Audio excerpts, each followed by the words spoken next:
It's a great day for barrel rolls and loops.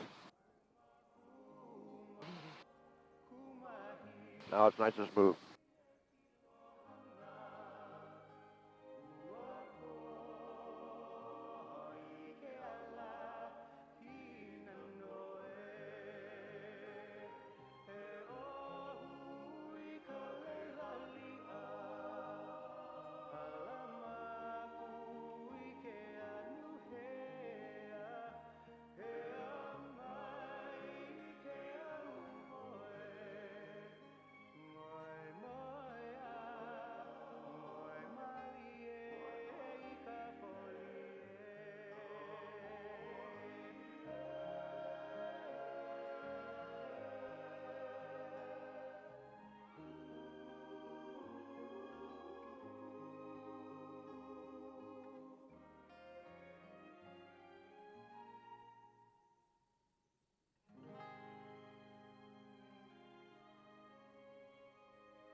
Looking back at all the years and tears that we've been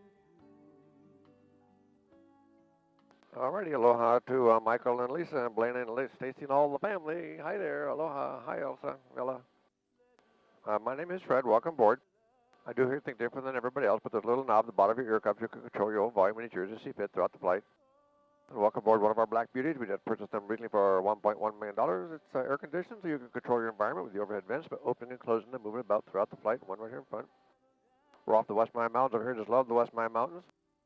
We'll come all the way around. We'll come back in here where Coral and Ray will meet you, and they'll escort you up to the terminal to stay away from tailwaters and things. I know they briefed on the use of your seatbelts. Please keep them fastened throughout your flight so you don't bump your heads when we do the barrel rolls and the loops right after takeoff here. Sorry, Lisa. We can't do that, Lisa. If you see my mouth move during the flight and you can't hear me talking, I'll be talking to the tower and the helicopter, don't worry. And if you see my head move, I've probably just fallen asleep. A short nap, I'll be right back with you. Has anybody flown in a helicopter before? No, we're all new at it. All right, well, I've been doing it for nearly 3 weeks. It's just an awful lot of fun. I forgot. Actually, I've been doing it for 39 years, including a trip to Vietnam. Someday I'll get a real job. Where are Michael and Lisa from? Where? Minnesota. Land of 14,257 lakes. And you folks are from where? Utah. And Utah, New York? Oh, Salt Lake City. I have relatives in Las Vegas and in Montana. And the only way to get there is to fly through Salt Lake City. I'm originally from Oregon. High school in Oregon, California, Germany. But I've been on Maui for 20 years with this company doing this, so sit back, relax, enjoy. Here we go.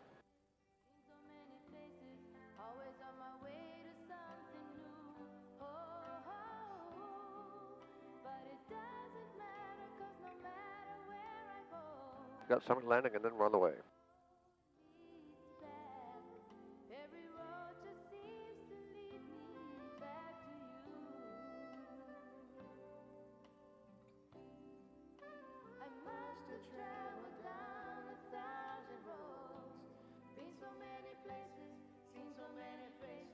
All right, tower reaches, here we go.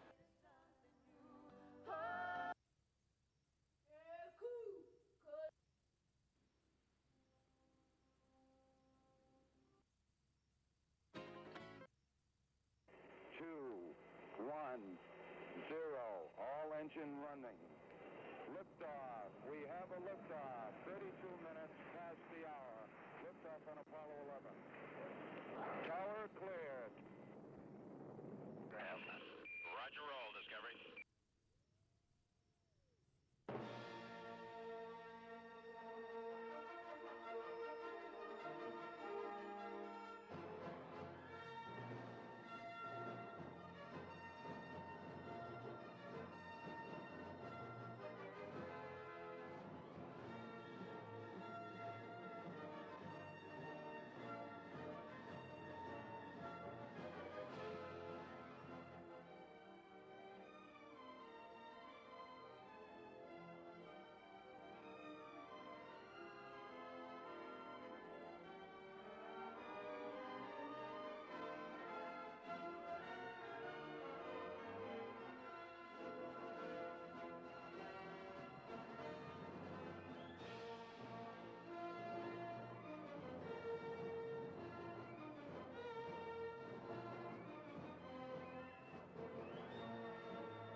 Those are the Kanaha beaches we just crossed over, where part of the World Windsurfing Championships take place every year. And the large pond to our left is also known as Kanaha. One of two sets of remaining fish ponds which were built for King Kamehameha the Great when he lived in the early 1800s. The large city to our lower left is Kahaloi, the port city. And the small one beyond is Wailuku, that's the Maui County seat.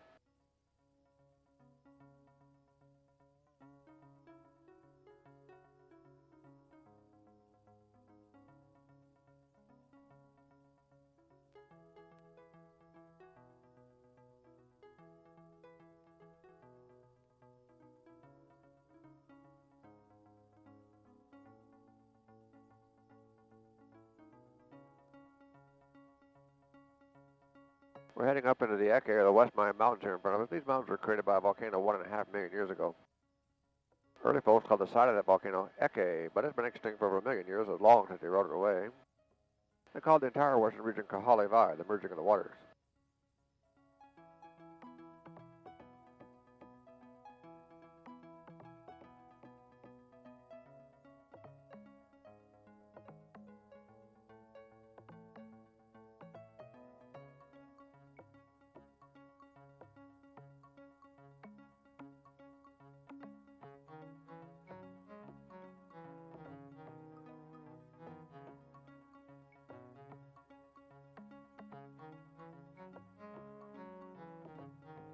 You can drive around the northwest corner of the island. I know some of you are staying around there. It's a 22-mile drive from here around the other side. And it takes an hour and a half to an hour and 45 minutes to make the journey. They just resurfaced the entire roadway 6 or 7 years ago. It's always been a nice trip, just a nice, easy trip.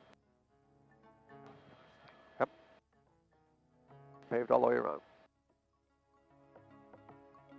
The body of water to our left is the Ma'alaya Bay, considered to be the breeding ground, the birthing ground, the nursery of the humpback whales. And our southern resorts is the Kihei, Wailea, McKenna, stretched down that coastline to our left rear across the bay. Down there. About 35 miles to the left of the island of Kaho'olawe, the lonely island. That island is currently uninhabited. It was taken over by the U.S. Navy at the end of the Second World War, and they used it as a bombing range and naval gunnery target. Also out to our left is a small island you're probably familiar with, Molokini. The top of an old volcano, now a marine preserve, great place to scuba to snorkel.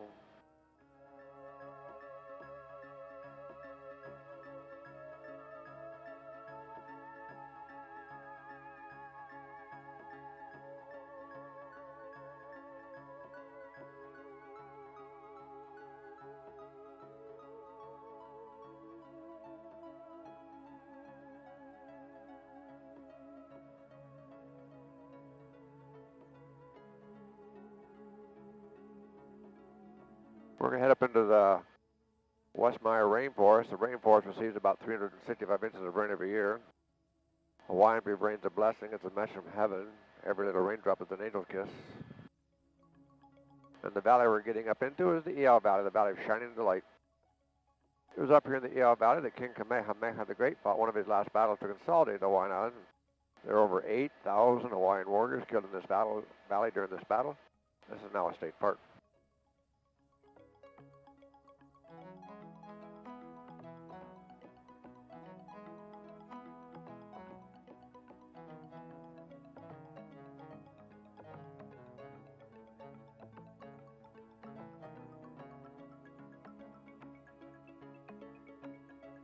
If you're familiar with the Iao Needles, that blade of rock right there at the end of the run, from the observation point down there looking back up at it, it looked like a large needle rising above the valley floor.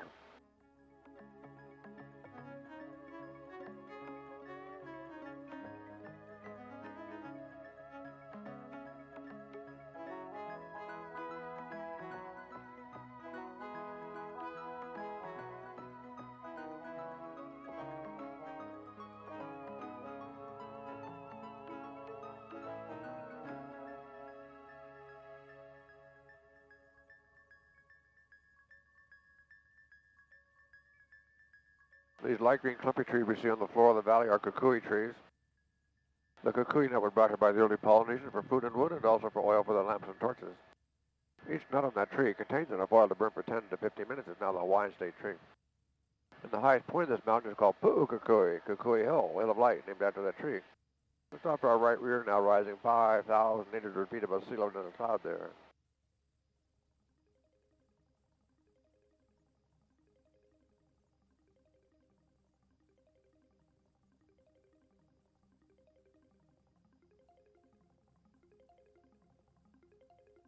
The early islanders could cross Maui from one side to the other through this ravine, across the valley floor, over the ridge lines in front of us, and out the other side. And they could do that in 18 hours, barefoot. That saved them a 2.5-day march around the mountain to get one side to the other. Some friends of mine did it about 10 years ago. With climbing gear and all that stuff, it took them 36 hours. Yeah, they got right at the top of the ridge by midday. The first day, they rappelled down into the valley, spent the night in the valley, and then went up the next morning.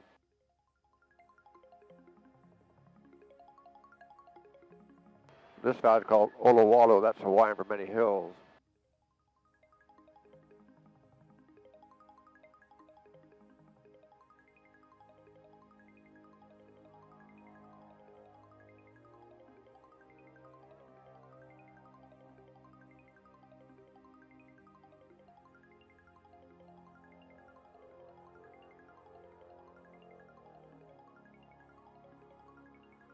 We're going to leave through a valley called Lonipoco.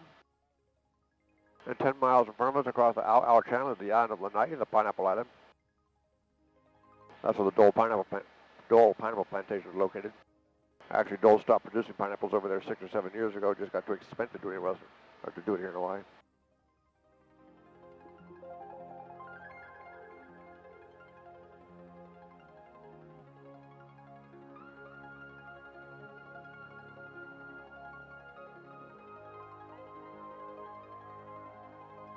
At the shoreline in front of us is old Lahaina town. Lahaina was once the royal capital of Hawaii when King Kamehameha the Great lived there in the early 1800s. He only lived there for 1 year, 1802. Then he moved his capital, Honolulu, and Oahu, where Port Natil is today. Stretching above Lahaina is the Lahaina Luna residential area. At the very top end of that, the Lahaina Luna High School. That was the first high school west of the Mississippi to ever be accredited. That occurred here in the year 1831.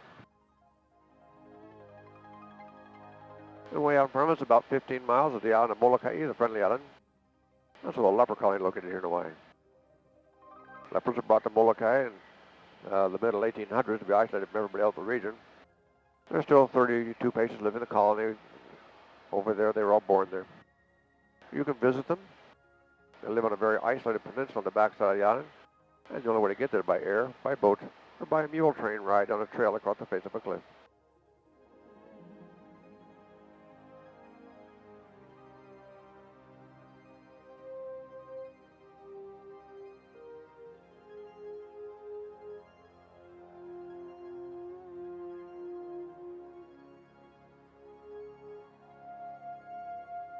Out on left door lower is the Anapali Resort Complex. For most of the other major hotels are located in West Maui, Hyatt, Regency, Marriott, Sheraton, the Western of those. Are you saying Anapali Beach Hotel? Yeah.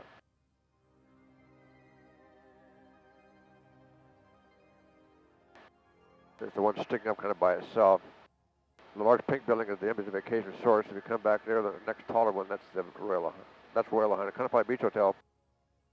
To the left of the Royal Lahaina is Sheraton Black Rock, and right next to that's the matter of fact, there's 2 white towers right side by side in the middle. That's Whaler Hotel. Just right of that's Anapali Beach Hotel.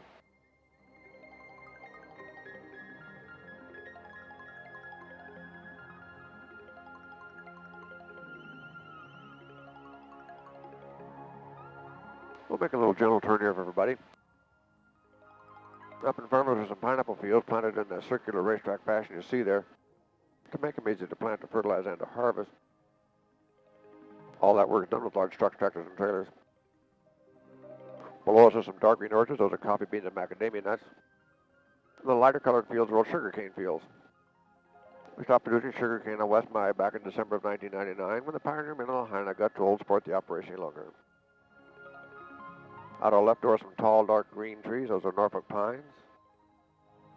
There's some more to our left. They were introduced here a couple hundred years ago by Captain James Cook and his men when they were here in the islands.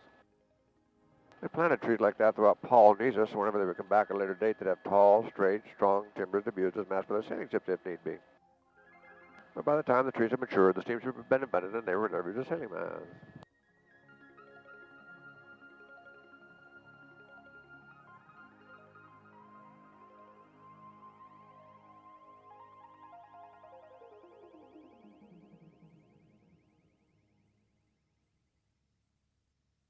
Also a small house on the hill up here to our left front called Simpson Mountain Home.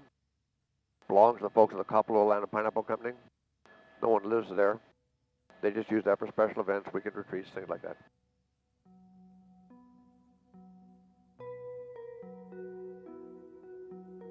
Oh yes, big bucks. Way at our far left door, the Sheridan, the Ritz-Carlton, owned by those guys. It just finished a massive 6-month, $160 million renovation.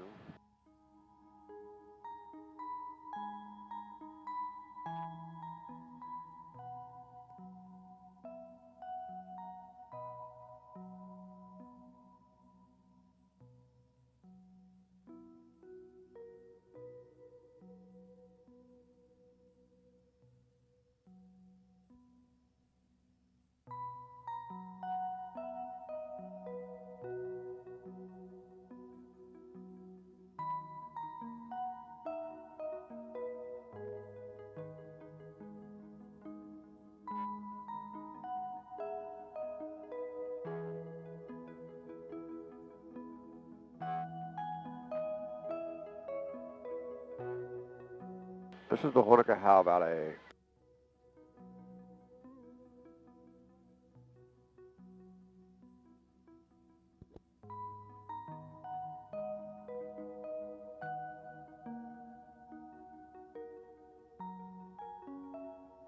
And those are the Honokaha Falls.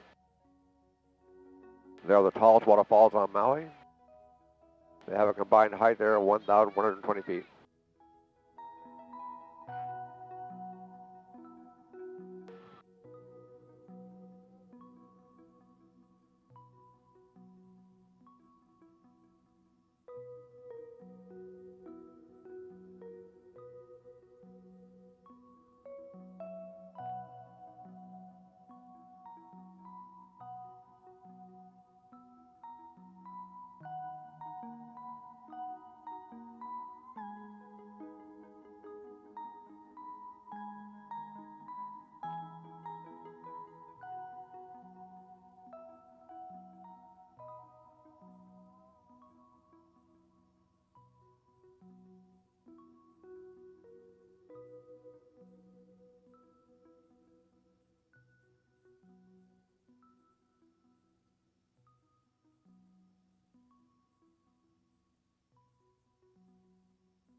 The water's only about 4 or 5 feet deep. It's full of little rocks, probably extremely cold. The water's coming from about a mile up.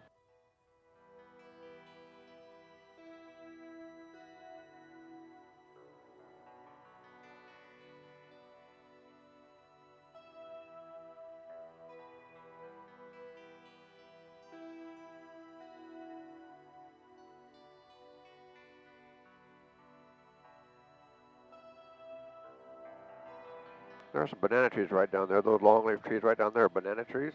And wherever you see a banana tree, a human being had been. The way a banana tree gets around, so somebody could live right there and right up here and all through the valley. On all the islands, when the early people came here, they settled deep up in the valley like this to be hidden from enemies along the shoreline. I've been told it took them 7 days to walk from the front to the rear of the valley one way. The valley provides 120 million gallons of fresh water every day to the villages and fields of this mouth down there at the shoreline.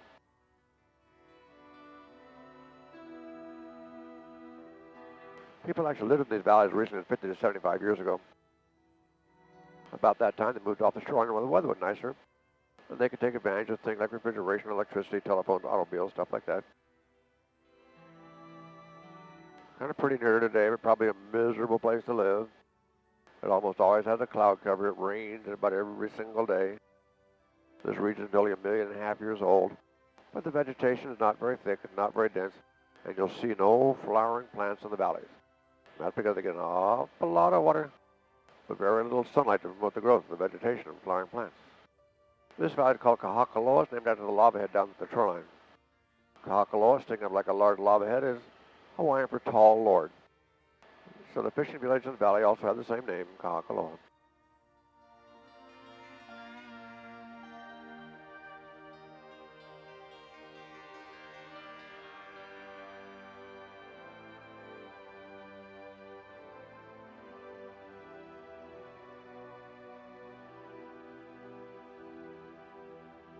This valley is called the Waihe'e Valley, the Valley of the Kings.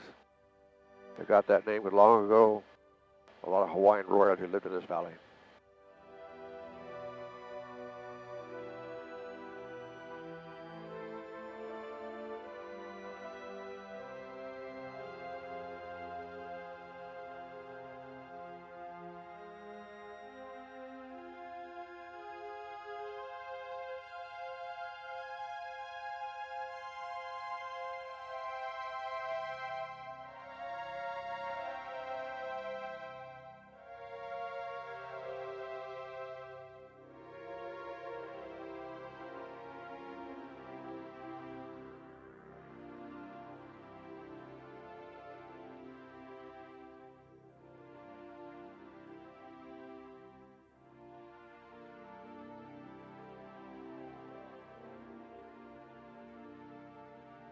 Big landslide in that cul-de-sac to our left front happened about 4 or 5 years ago.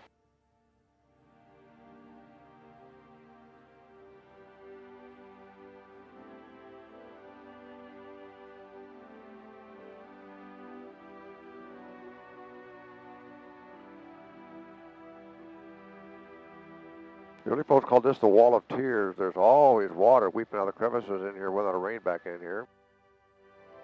Lava rock is extremely porous, retains its water, and allows about the crevices right there all the time.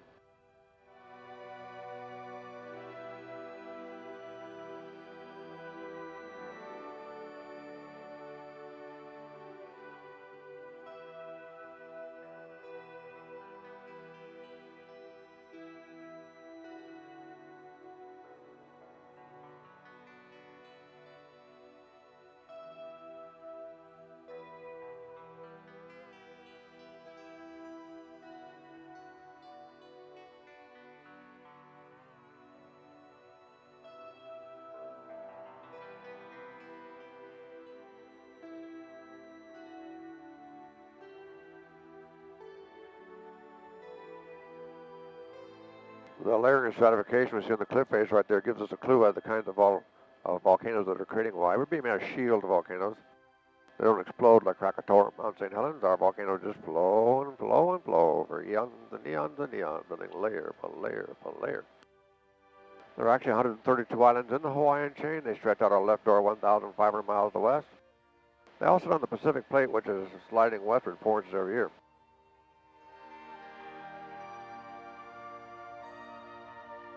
Scientists are predicting that Maui will disappear beneath the sea in about 14 million years from now. And I'll have to move again. I hate when that happens.